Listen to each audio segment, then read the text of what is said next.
Ooh-wee, this has been a little minute, dog. I'm not going front. It's been a little minute, but I'm back. I just want to talk about what's been going on in the NBA recently because I see what Adrian Wojnarowski, he put out a couple tweets in favor of, Kawhi Leonard MVP case and the Cavs being 15-1 and 14-1 in their last 15 games.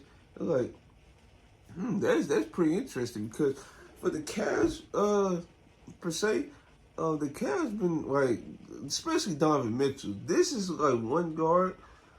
Like the shooting guard position, folks was saying that like it kind of died off a little bit. Well, now it's back because now we see guys like SGA, Booker, Donovan Mitchell. All three of them are just like fighting for the number one guard, number one shooting guard in the whole NBA.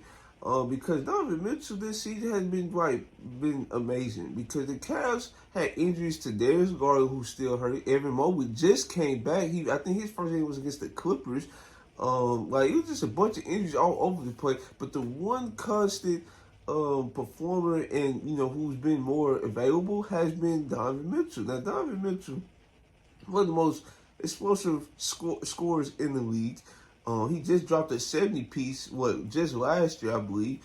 This man, his playmaking has gotten better and better each season he's been in the league. So it's like, yeah, folks want to say he's a superstar, but my definition of a superstar is stricter than others. So that's why I can't count him as one. But if you say you think he can win a championship with Donovan Mitchell, okay, I agree with you because he's one. Like besides last year, he's one of the best playoff performers in the association. So, and the way he's like leading his Cavs team throughout the trade rumors of whether him going to Miami, Brooklyn, New York Knicks. Like with that being said, then the constant is LeBron going back to the Cavs and stuff like that.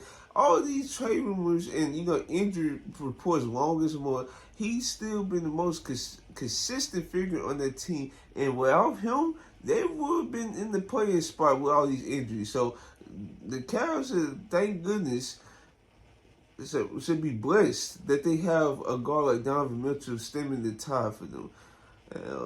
Let's go ahead and talk about the Kawhi Leonard MVP case. So I see Woj this morning, right? I see he put out the tweet saying, "Oh, Kawhi Leonard, the first player in that put up 55, 50, and 90 splits in a 30-game span." See, I didn't know Kawhi Leonard was this efficient this season.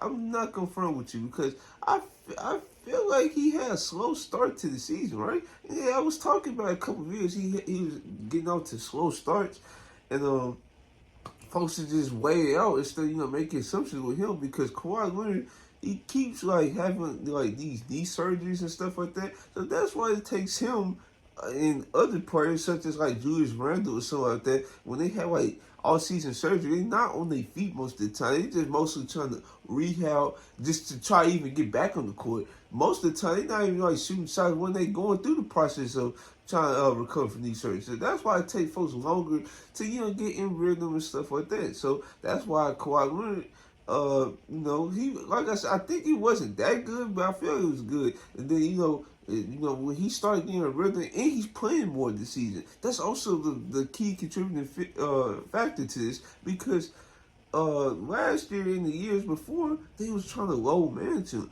So the Clippers, with the NBA making their low manage rule, right? So the Clippers had to make some changes, and guess what? Now Kawhi Leonard actually missed like 5 games this season. I believe 5 games this season. And that was because of actual injury. It wasn't because of rest at all. So shout out to the Clippers for actually just going away from the low man strategy because I feel like it wasn't working anyway. So why keep doing something that's not working? So that's why we have the Kawhi Leonard MVP case since Joel Embiid's hurt. And let's talk about the Sixers now. So I don't know where the direction is going to be for the Sixers from here on out because we don't know what's like going to happen with Joel Embiid. Folks saying it's a repair. Folks saying it's just a shirt. I don't know what's the language behind it because obviously the teams trying to. First, most of the teams don't even report on injuries right away or give an actual timetable for injuries. And then you have other teams that actually report the injury, but reporting it wrong, and it just leave like hanging fruit. Like it just like nothing's. I don't know how to phrase it, but it's like nothing's being like concise and correct. That's what it feels like. And like I said, now Tyrese Maxey, he been balling. He's an all-star. Congratulations, Tyrese Maxey. Um, he had 50 balls his first game back since his ankle injury against Utah. And yeah, if he could keep like, if he could lead this team to like, I say like a 4 or 5 seed, I feel like he gonna be in consideration for All NBA team. I'm just saying because he's been balling out of his mind right now. And like I said, if he leads it to a 4th or 5th seed, um I feel like he's gonna be in consideration for All NBA team. And if it's 13, that is awesome. Especially since a guy like him is trying to get a big contract anyway. So yes, this would be a great step in the how I'm phrase this. It's a great step in the right direction. So, and let's talk about Joel Embiid now. So, if the Sixers do stay at like a 4th or 5th range, I feel like that's gonna be good enough for Joel Embiid to actually make a playoff return and actually do something special. Now, if the Sixers fall below that, I feel like they should just don't even bring Joel Embiid back, dog. That is my thought because Joel Embiid in these knee surgeries, dog, it's just like, I don't know. It just take the wind out yourself because we all seen that picture when I forgot who was sitting in that picture, but I know Joel Embiid was sitting in that picture. And you just see his knees, dog. It just look like gross. Like all of these knee surgeries he's been having, it's just like, dog, he's never healthy. And now folks want to say this 65-game rule is unfair. Like I said in my last video, it is not unfair at all. It's just folks just gotta be more available because if we have a problem in the NBA of being available, why not have a rule in place to make sure players are available to play? Because, for example, I don't know how many games Joel Embiid has played so far, but let's say he come back and he only played 50 games. You think that deserves an MVP award for playing only 50 games in a season? I don't think so. I think KD last season, he played like 40 games or something like that. I'm like, dog, we are not rewarding this. It shouldn't be rewarded. I don't care what anybody says. I don't care what your stats in the NBA is. If you are not healthy, you're just not going to be healthy to win awards this year. That's how it should be. Especially since these owners have to give out large amounts of contract money for these players to make these teams. So why is it like folks just trying to have it suit for every player in the NBA can just benefit off this? No, the owners have to get some control now. Now I feel like the player empowerment movement, I feel like it's been a great step. I'm glad they're taking ownership from the owners. But at some point, the owners have to get some type of control. Especially since they're giving out the money. Like some folks don't even really need the money, but first off, I feel like every player, they have the right to fight for their money. But dog, if a player is playing like 40, 50 games, they don't deserve a reward for that. Especially since, let me see, 50 out of 82. Yeah, that's above like half, but it's like 65, which is 79% of the games. I believe that's how it should be. It is what it is. And if you say you want going to 60, I can see that. But no lower than 60 though. 55 is like bad. 50 is definitely worse. So those are my thoughts on that. And let's talk about the Los Angeles Lakers. I just want to talk about them for a second because they had their last game versus the Hornets. They almost choked the lead, but they pulled it out at the end. But I just want to see, what is the next step for them? Because they don't play until the Kobe ceremony, Kobe statue review day. So, and that's Thursday. So, I don't know what the team gonna look like. All these, conflicting reports, they gonna stand pat. They've been talking to Toronto, Atlanta, and other teams. They've been doing this and that. Rob Pelinka is doing his job. I don't know why folks made a report of him doing his job. That's what you're supposed to do is try be stuck on call. That's what you're supposed to do. Why would they give him a report for that? I don't know. But I already made my opinion felt. I feel like this team do need a trade. I'm not gonna be mad if they. Well, I'm not gonna say that because I feel like this team need to move to be a championship contender, and I probably would be a little salty if they don't make a move because this team is like consistently true every game. This team needs a third guard that's a defender because that's Gabe Vincent was supposed to be there, but now he's gonna be out until like March. Um, then the athleticism of a D'Lo Reeves backcourt, that's no. I don't think they should play together for another game because the fact that Hornets game was even close is because of A, they was lazy with the ball. B, they was just getting torched by Miles Bridges and Brandon Miller. So they had reads on Brandon Miller. Brandon Miller was taking advantage of that matchup. I think at certain moments, I think Dio was guarding him certain moments too. I think on switches and stuff like that. That's not gonna continue to work. So, and the fact is like both Dio and Reeves when his physicality is met with them, yeah, they can't get to the rim. Like I said, their first step was not as quick. They rely on like finesse moves and try, well, on Reeves' case, he tried, get to the free throw line. D'Lo, he just tried to drive on his creative finishes or whatsoever, but he just be breaking off the backboard most of the time. So, and I've been saying all season, D'Lo is the second best passer on this team by far. Like the fact that the Hornets was in this game, but D'Lo, when Brandon Miller was going on, he was still stemming the tide, was just delivering passes. He was delivering pass to He delivered this one pass to AD where he just did like a no look. I'm like, dang. And then I think one pass, I think he passed to, I want to say that was Austin Reeves. Like he was on the baseline with something. And then, oh yeah, I remember the play. I think D'Lo was bringing it up. LeBron was trying to post up. He was calling for it, but he looked at LeBron and then he just delivered to Reeves. That's what I'm saying. Like D'Lo is the second best passer on this team. I'm gonna give him credit for that. If he's no longer on the team, that's okay. But I do feel like they either need a third guard to stand the tide for them to be that defender. They need to get front court defense, whether that's Dorian Finney-Smith or Russell Neal or something like that. They need something of that caliber, or Matisse Thybulle, something. It says Van they're gonna be out for 3 or 4 weeks at least. It's probably even longer. The backup big man role, I don't know how that's gonna look. If they want somebody more physical, yeah, they can look to upgrade that. But most of the backcourt defense and the front court defense definitely needs to be addressed because we cannot be having these type lapses on defense, especially since our offense has picked up a ton.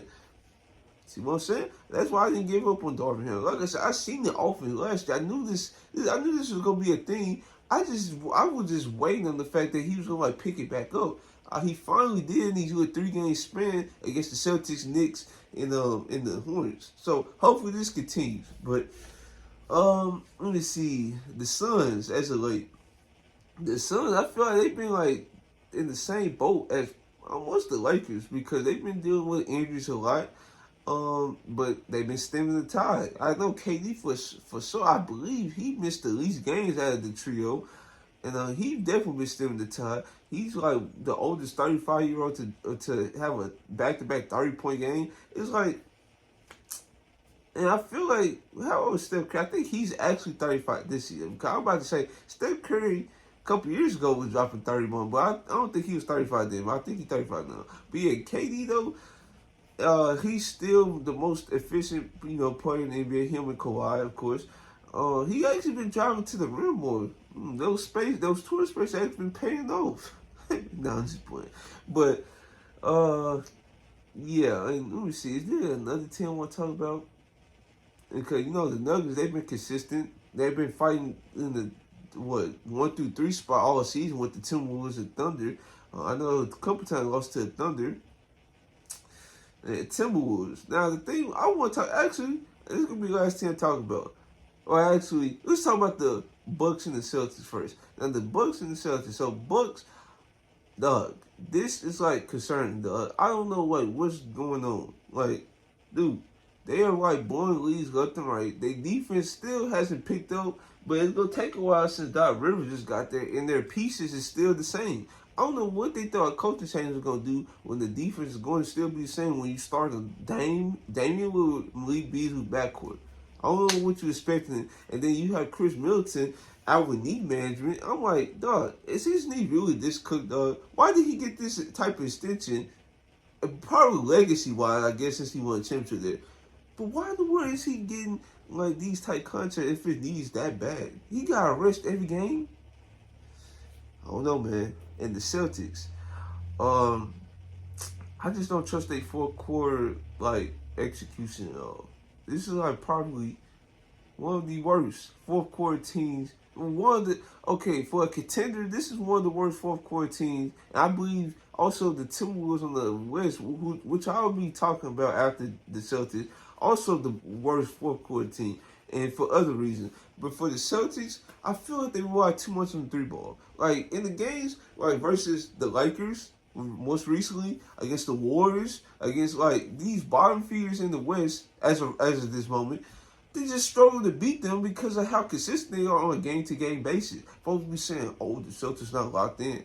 Dog, I don't want to hear that, especially since they was down 0-3. They was down 0-3 to the Miami Heat in the Eastern Conference Finals, right? That should never happen. And then they got taken to 6 by the Hawks. Like, dude, when is this team ever locked in? Like, these teams, like, if you want to be a championship contender, you gotta make a statement. Like, these like games should be winnable. Like against the Warriors, they was leading until the fourth quarter, and they just could not stop Steph Curry, and then they couldn't score on the other hand because they was relying too much on the three. And that's gonna be their downfall, unfortunately, because with athletes like Jason Tatum and Jaylen Brown, you tell me you cannot get to the rim or get to like an area where it's like comfortable for you to make the shot? I don't know. They execution down the stretch, I do not trust. And the other team I do not trust down the stretch of games is the Timberwolves.